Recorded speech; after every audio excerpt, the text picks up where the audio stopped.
तो यहाँ पर शास्त्र में जो निषिद्ध वो ही यहाँ पर परम परम उपास्य होकर के विराजमान हो जाए। शास्त्र में जो विधि निषेध उनसे परे होकर के रसमयी लीला में वही परम परम रसावह होकर के विराजमान हो जाए।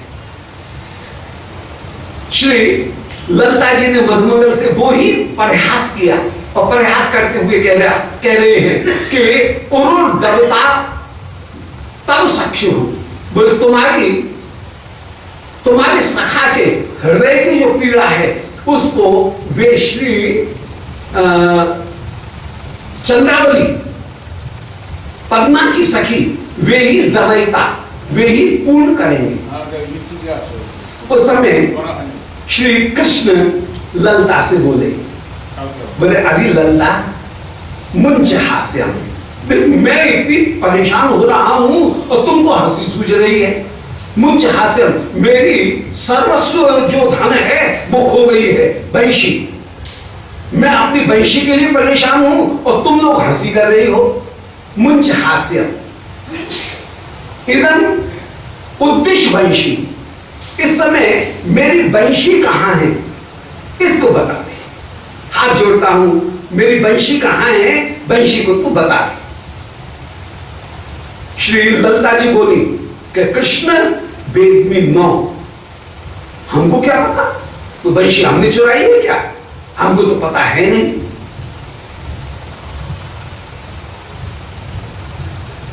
गति ललते त्वम, उस समय श्री श्याम सुंदर कह रहे हैं कि हे ललिता तू ही एकमात्र हमारी गति होकर के विराजमान है, मेरा कोई दूसरा आश्रय नहीं है, मेरा एकमात्र आश्रय तू ही होकर के विराजमान है।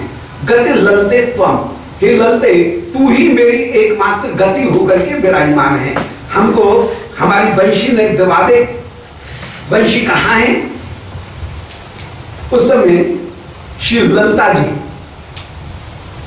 कह रही हैं तो सखी किम आहर विष्णु, बोल क्या तो सखी किम आहर, तुम्हारी सखी किसी सखी ने, तूने नहीं चुराई तो तेरी किसी सखी ने हमारी वंशी को चुराया है। श्री ललिता जी कहती है विष्णु विष्णु, राम नाम कहीं ऐसा हो, ये विष्णु विष्णु विष्णु की सौगंध खा करके कहती हूं कि मैंने वंशी नहीं चुराई है। सब उल्टी उल्टी बात, रस की क्या विशेषता है। निज इष्ट की कभी भी सौगंध नहीं खाई जाती है, परंतु यहां पर लीला में सारी सखी खूब आनंद से सौगंध खा रही है कि विष्णु, ये विष्णु विष्णु विष्णु कहकर के कह रही हैं कि राम राम विष्णु विष्णु, क्या ऐसा हम करेंगे। काव्य नात्रो, हमारी किसी भी सखी ने तुम्हारी वंशी को नहीं चुराया है।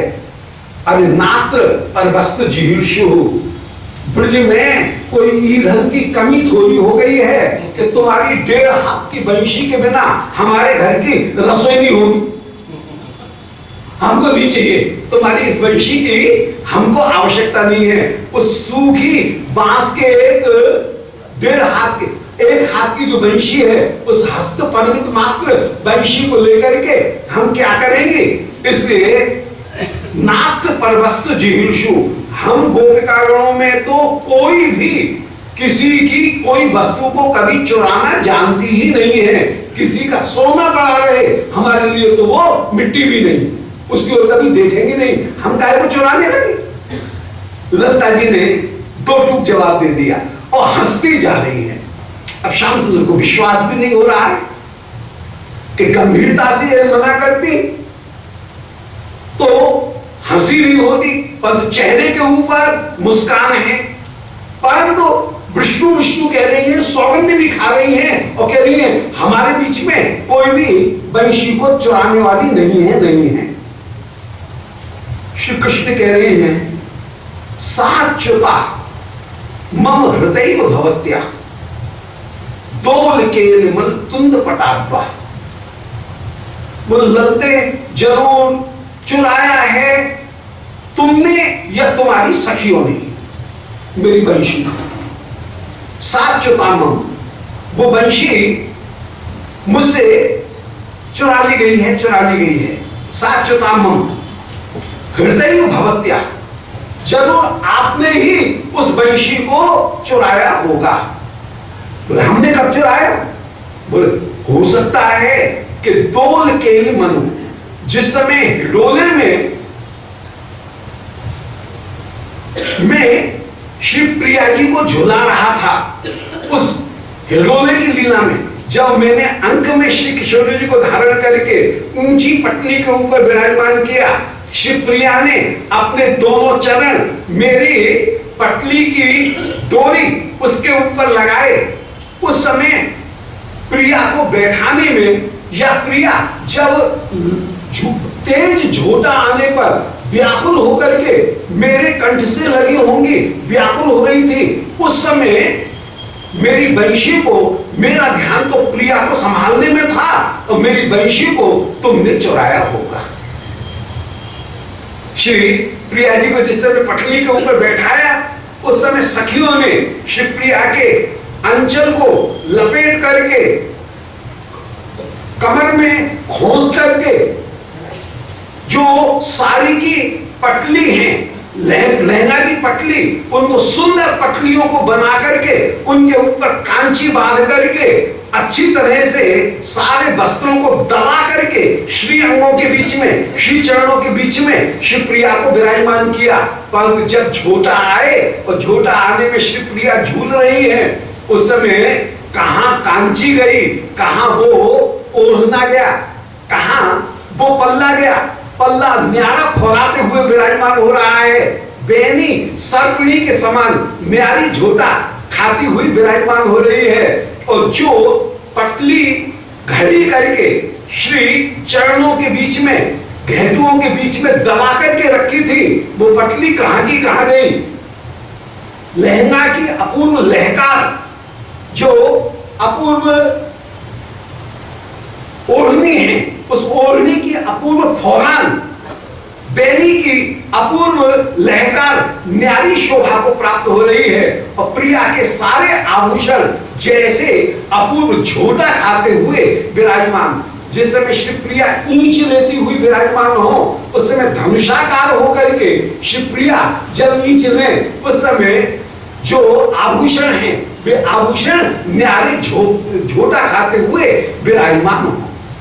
कभी कोई सखी विराजमान है, श्री श्याम सुंदर हिडोला के ऊपर खड़े होकर के उस समय ईंच लेते हुए श्री प्रिया को ऊंचे ऊंचे झोटा दे करके झुका रहे, झुला रहे हैं। और श्री प्रिया नेति नेति वचनों को कह रही हैं, श्याम सुंदर मान नहीं रहे हैं। और जब एकदम तेज झोंका ले, उस समय क्षतिज के वृक्ष के साथ श्री प्रिया की पीठ, उसका जब स्पर्श हो, प्रिया एकदम व्याकुल हो जाए। और व्याकुल हो रही है, घबरा रही है, और प्रिया के हाथ से डोरी छूट जाए, परंतु फिर भी श्री श्याम सुंदर परम बलवान होने के कारण श्री प्रिया को अपनी भुजा के ऊपर धारण करते हुए पुनः पटली के ऊपर स्थापित करते हुए विराजमान हो। प्रिया को डोरी उनको पकड़ाते हुए विराजमान। जब झोटा कम हो, उस समय शिवप्रिया छाती के ऊपर हाथ रख करके हारे हारे आज तो जल क्या हो जाता, ऐसे घबराती हुई उस समय झोटा जैसे कम हो, वैसे ही आधे झोटा में ही हिडोला से, झूला से धरती में कूद पड़े और सारी सखियों से लिपट जाए। सारी सखी शिवप्रिया को संभाल करके विराजमान है। उस समय ही, उस हड़बड़ाहट में ही, अरे ललता तुमने मेरी वंशी को चुराया होगा। दोल के मनु तुंद पटाबा, मेरी वंशी, मेरे तुंद माने कमर की, पट माने पटना में उर्सी हुई थी, लगी हुई थी, परंतु उसको तुमने जरूर हरण कर लिया होगा। ललता जी बोली, माधव ना ना ना, माधव अर्क शपथ, सूर्य भगवान की सौगंध खा करके कह रही हूं। कहीं इष्ट की सौगंध खाई जाती है, परंतु कह रही है यहां पर माधव अर्क शपथ, सूर्य भगवान की, श्री नारायण की शपथ खा करके कहती हूं कि हमने नहीं लिया, नहीं लिया। ये प्रमदा स्वभाव है, बिल्कुल सहज स्वभाव, स्वभावोक्ति में जो प्रमदाओं का सहज स्वभाव है कि बात बात में सौगंध खा जाना, ये प्रमदाओं का जैसे स्वभाव है, उसी स्वभाव को प्रकट करती हुई श्री ललिता जी शपथ खाती हुई कह रही हैं कि माधव अर्क शपथ, हे माधव सूर्य की सौगंध खा करके कहती हूँ, नारायण की सौगंध खा करके कहती हूँ कि हमने नहीं ली, हमने वंशी नहीं ली। श्री कृष्ण कह रहे हैं सखे पाने सीधुना, तो ठीक है तेरी बात पर विश्वास कर लिया, परंतु जिस समय मधुपान कर रहे थे, शरबत पी रहे थे, उस समय मुझे भी होश नहीं था, और उस समय जब वे सखीगण कह रही थी कि मां मां मां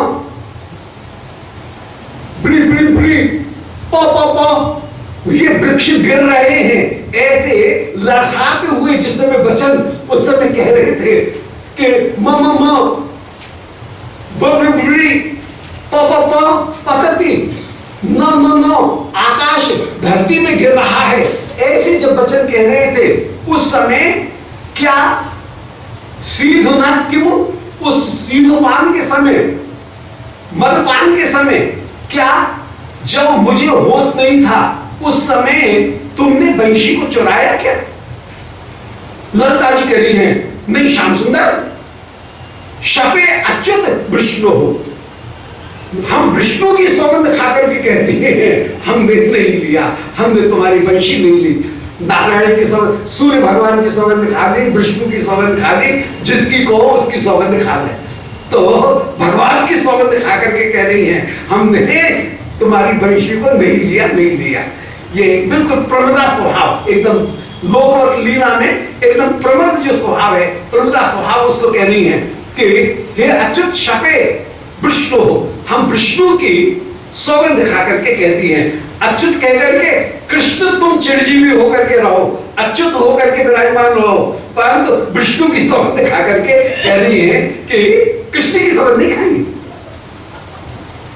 कृष्ण की सौगंध, अच्युत की सौगंध नहीं खाएंगे, क्योंकि श्री अच्युत तो इनके परम प्यारे हैं, जो परम प्रिय है उसकी सौगंध नहीं खाएंगे, परंतु विष्णु की, नारायण की, ये इसकी उसकी सबकी सौगंध खा जाए, सबकी सौगंध खा करके कह रही है।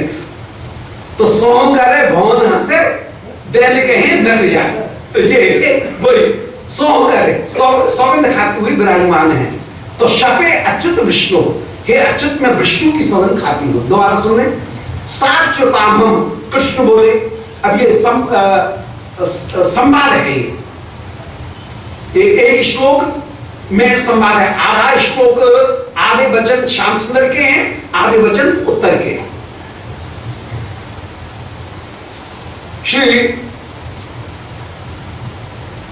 श्याम सुंदर उस समय कह रहे हैं साच्युतामम, वो मुरली मेरे हाथ से गिर गई थी, गिरी होगी, हृदय में भवत्या आपने ही चुराई है, दोल केल मनु हिडोला लीला के समय, झूला लीला के समय उस वंशी को तुमने चुराया होगा।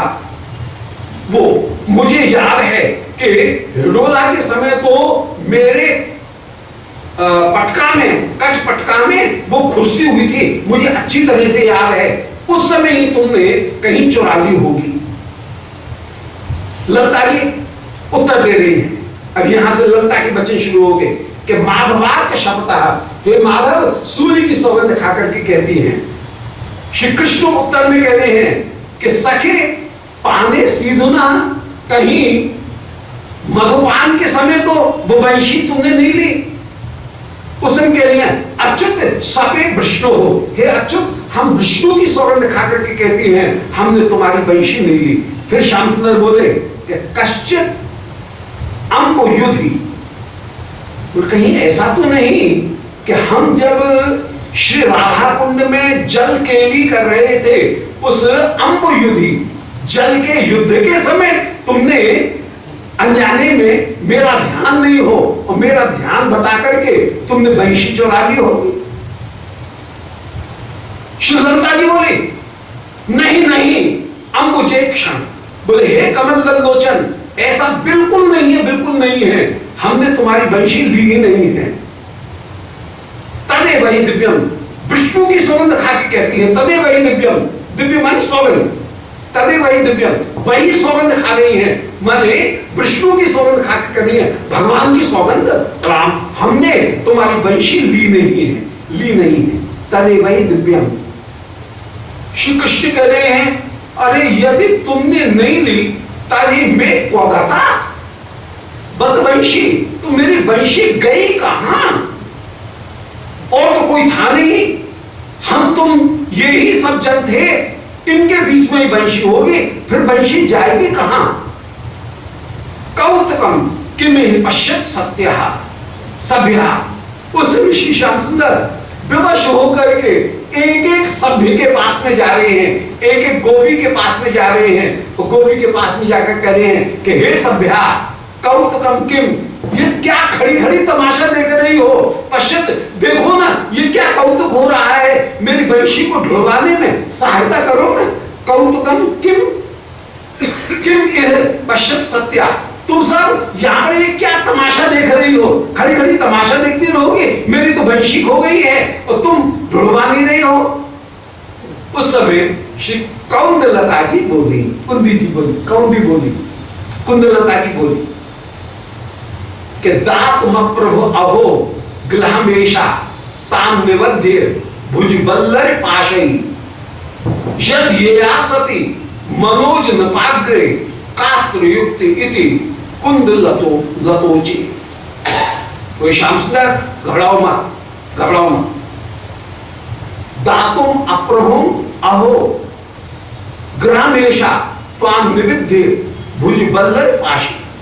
यदि कोई तुमको राजी खुशी वंशी नहीं देती है तो मैं इस खेल की रेफरी हूं, निर्णायक हूं इस पूरे खेल में, इसलिए मेरी ये व्यवस्था है, मैं ये व्यवस्था देती हूं कि भाई श्याम सुंदर की वंशी किसी ने चुरा ली है तो श्याम सुंदर की वंशी दे दो, परंतु दातुम अप्रभुम, यदि दे सकने में कोई समर्थ नहीं है तो फिर ये समझ लेना कि ग्लहमेशा त्वाम निबध्य, ये दाव में लगी हुई वंशी है। ये वंशी कोई मामूली वंशी नहीं है, इस वंशी को दाव में लगाया गया था। श्याम सुंदर की ओर से वंशी दाव में लगाई गई थी, किशोरी जी की ओर से महती जो वीणा है, महती नाम की जो वीणा वो दाव पर लगाई गई थी। तो ये तो ग्लह की संपत्ति है, ये तो दाव की संपत्ति है।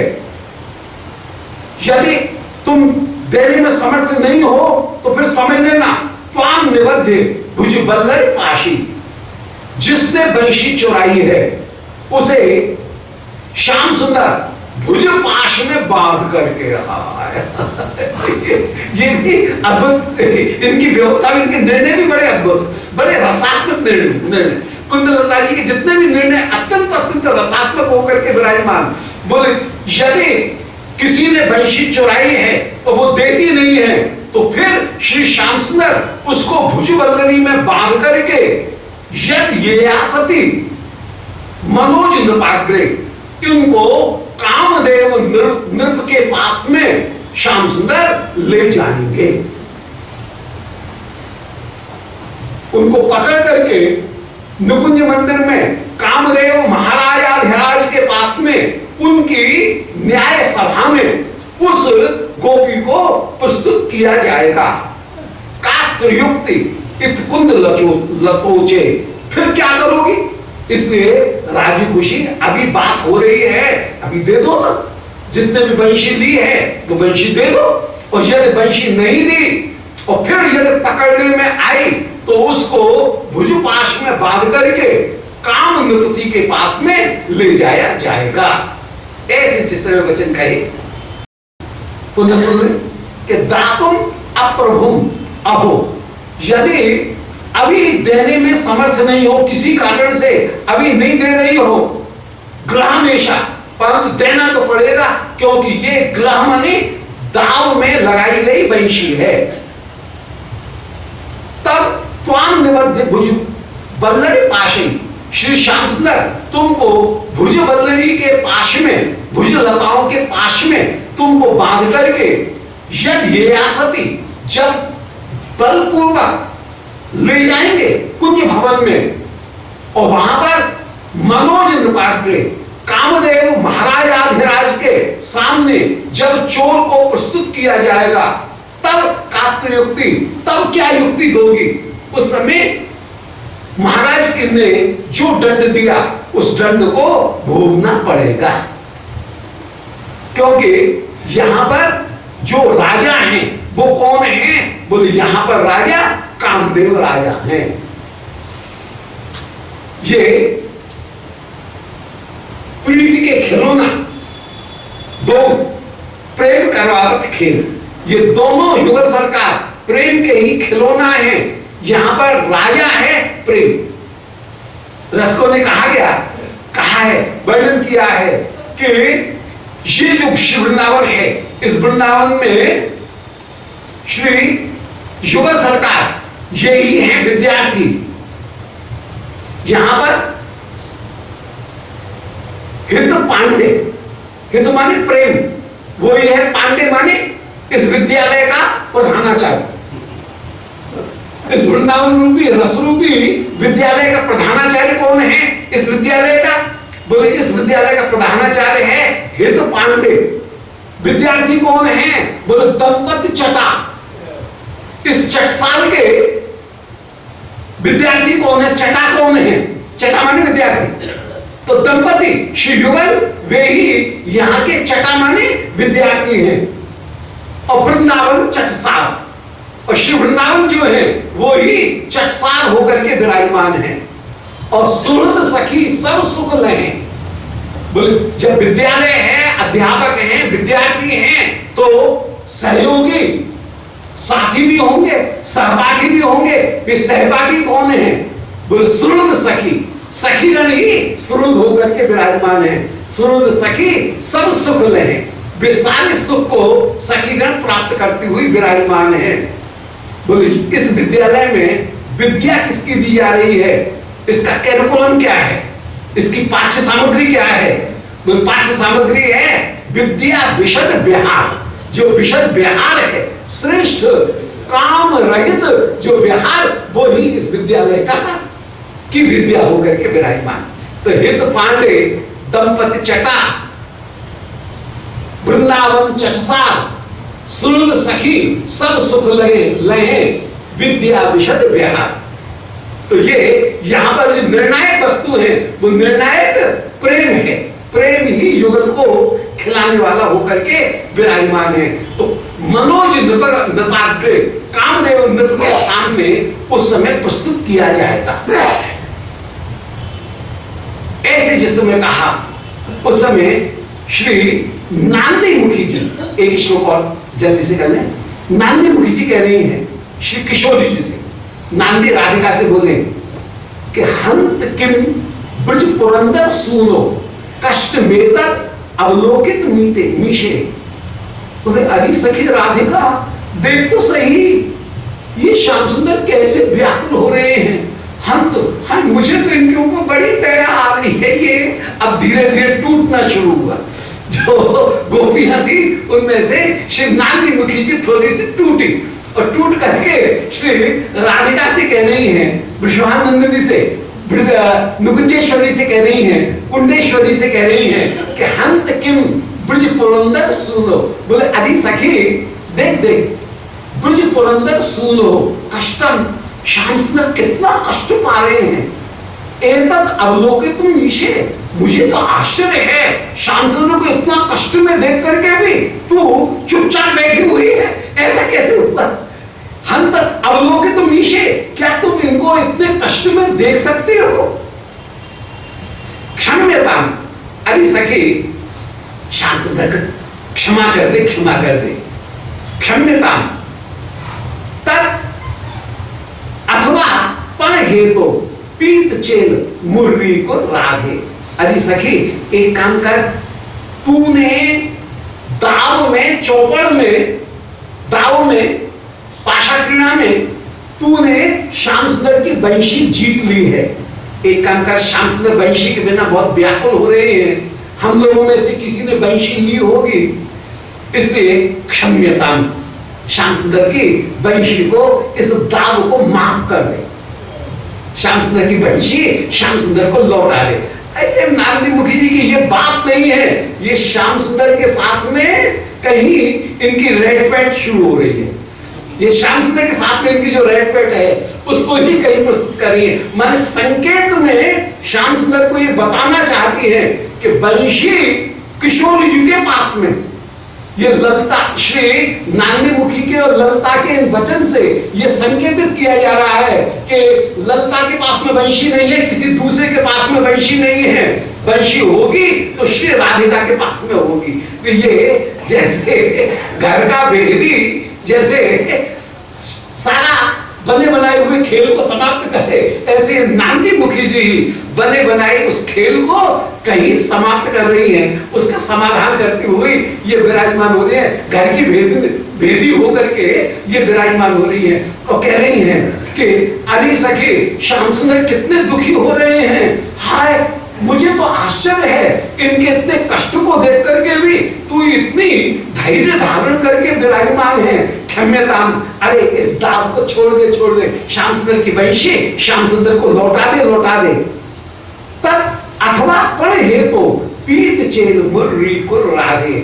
सखी मैं एक बात बताती हूं, अरे बंशी नहीं मिली, बंशी को छोड़ भी दे, श्याम सुंदर को ज्यादा तकलीफ हो रही है, बंशी को छोड़ दे, इसके बदले श्याम सुंदर के पीतांबर का हरण कर ले। जय जय जय। ये उल्टी और बात हुई। वो जैसे वो कहावत है ना, भूत मरे और प्रेत पैदा हो जाए, तो बात तो वही हुई। तो श्याम सुंदर की बंशी को छोड़ दे और बंशी को छोड़ करके श्याम सुंदर का अब पीतांबर जो है वो पीतांबर को तुझे दावी तो चाहिए ना, दाम में जो जीता है तो एक चीज की जगह दूसरी चीज को दाव में ग्रहण कर ले। और ये कहकर के श्री किशोरी जी को श्री श्याम सुंदर के साथ में श्री नारदी मुखी बड़ी चतुराई के साथ में, रस के साथ में श्री श्याम सुंदर के साथ में मिलाना चाहती हैं। और उस समय श्री प्रिया लाल उनके उस दिव्य रसमय स्वरूप का दर्शन करके विराजमान होती हैं, जहां पर निरावृत होकर के गौर कांति श्याम कांति को अंगीकृत करके आत्मसात करके गौर कांति के भीतर श्याम कांति छुप जाए, उस स्वरूप का दर्शन करने के लिए श्री नारदी मुखी जी अत्यंत अत्यंत उत्सुक हो रही हैं। श्रीनिताय गौर हरि गोविंद जय जय गोपाल जय जय गोविंद जय जय गोपाल जय जय राधा। 3:36 तक जो लीला वो मध्यान्ह लीला है। 8 याम में अन्य जितने भी याम हैं वे तो हैं 6 घड़ी के, और मध्यान्ह और रात्रि ये 2 याम हैं 12 घड़ी के। इस प्रकार 12 दूनी 24 और 6 6 36, 24 और 36 60 घड़ी का पूरा जो दिन रात्रि का चक्र वो विराजमान। इनमें मध्यान्ह लीला समाप्ति के पूर्ण होने के प्रसंग पर विराजमान है। उसमें श्री प्रियालाल आनंद पूर्वक आप जब पाशा क्रीड़ा खेलते हुए विराजमान हुए, और पाशा में चौपड़ पासे में जब श्री श्याम सुंदर ने अपनी बंशी और किशोरी जी ने अपनी मेहदी नामक बीणा इनको दाव के ऊपर लगाया। श्री किशोरी जी दाव जीती हैं, श्याम सुंदर ने दाव फेंका, आया नहीं, किशोरी जी ने दाव फेंका, वो आया है। किशोरी जी दाव जीती हैं, और जैसे ही किशोरी जी दाव जीती, किशोरी जी बोले प्यारे लाओ हमारी बंशी, हमारा दाव। और श्री श्याम सुंदर बंशी टटोल रहे हैं, और श्री श्याम सुंदर को बंशी मिल नहीं रही है। कभी इधर पूछ रहे हैं, कभी उधर पूछ रहे हैं, पर बंशी नहीं मिल रही है। श्याम सुंदर की अत्यंत दयनीय दशा देख करके घबराए हुए हैं। बोले हाय बंशी कहाँ गई? मधुमंगल से पूछ रहे हैं, बोले मुझे तुम्हारी बंशी का क्या पता? तुम स्वयं यदि द्यूत, पान और वनिता इनमें आसक्त हो रहे हो तो तुम्हारे साथ में, तुम्हारी बंशी के साथ में मेरा क्या संबंध? मैं तो मूर्तिमान धर्मस्वरूप और तुम अपना रहे हो इस समय मूर्तिमान कलयुग के अधर्म के जो साथी हैं उनको अपना करके तुम विराजमान हो, तो तुम्हारे साथ में मेरा क्या संयोग? कहां तुम कहां मैं? मुझे वंशी का कोई पता नहीं है। और मधुमंगल उस समय कहीं कह रहे हैं कि इन गोपियों से ही